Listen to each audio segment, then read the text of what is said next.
ప్రియమైన నా బిడ్డా, నా మాటలు జాగ్రత్తగా ఆలకించుమా. నేను ఎన్నిసార్లు చెప్పినా నీవు అర్థము చేసుకోవడం లేదు, నా మాట లెక్క చేయడము లేదు. ఏమిటంటే, నీవు ఉపవాసము చేస్తున్నప్పుడు లేదా ఉపవాస ప్రార్థనలకు వెళ్ళినప్పుడు నువ్వు ఎలా ఉంటున్నావో, ఎలా జీవిస్తున్నావు ఎప్పుడైనా గమనించావా? ఉపవాస ప్రార్థన చేస్తున్నప్పుడు కపట వేషధారి వలె దుఃఖముతో ప్రార్థన చేస్తావు, ఎదుటివారిని దూషిస్తావు, ఎదుటివారి మీద నిందలు వేస్తావు, ఎదుటివారి గురించి సాడీలు చెబుతావు, పొరుగు వారిని ప్రేమించవు.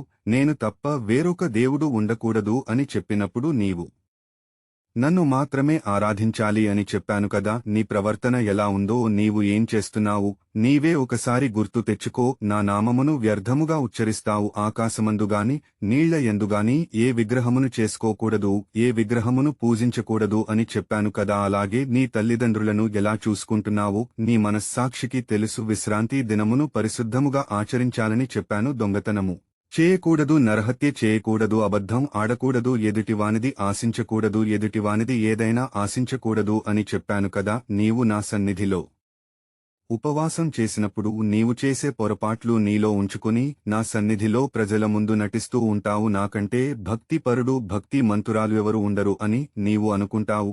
నీవు ఎలా ఉన్నావో, ఎలా జీవిస్తున్నావో నాకు అంతా తెలుసు. నీవు చేసే ప్రార్థన నాకు ఇష్టము కాదు, ఎందుకంటే నీవు తప్పు చేసి పాపం మూట కట్టుకుంటున్నావు కాబట్టి. నీవు నరకానికి ఆహుతి అయిపోతావు కాబట్టి. నీవు నా బిడ్డగా నీలో ఉన్న పొరపాట్లను, తప్పులను సరిదిద్దుకుని ఇప్పటివరకు చేసిన తప్పులు, పాపములను అన్నీ ఒప్పుకుంటే నేను క్షమిస్తాను. కాబట్టి నీవు ఇక నుండి ఉపవాసము చేసినప్పుడు భక్తి విశ్వాసాలతో నిష్ఠతో ఉపవాసము చేస్తే రహస్య కార్యములను గుర్తించు. నా తండ్రి నీ ప్రార్థన ఆలకించి నీకు ప్రతిఫలం ఇస్తాడు.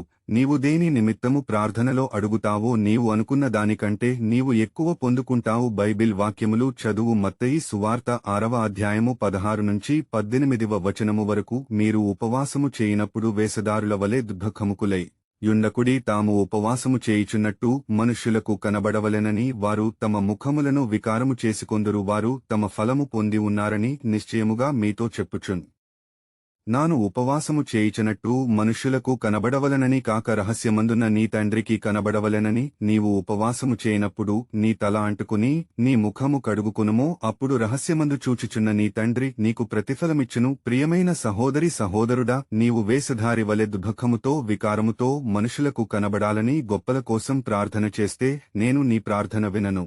భక్తి విశ్వాసముతో నిష్ఠతో నీవు స్వార్థము లేకుండా, ఏ భేదము లేకుండా నేను చెప్పినట్లు నీవు ప్రార్థన చేస్తే రహస్యమందున్న నా తండ్రి నీవు చేసే ప్రార్థనకు జవాబిస్తాడు. నిన్ను దీవిస్తాడు, పరలోక రాజ్యములోనికి చేరుస్తాడు. వెడతావు. ఆమెన్.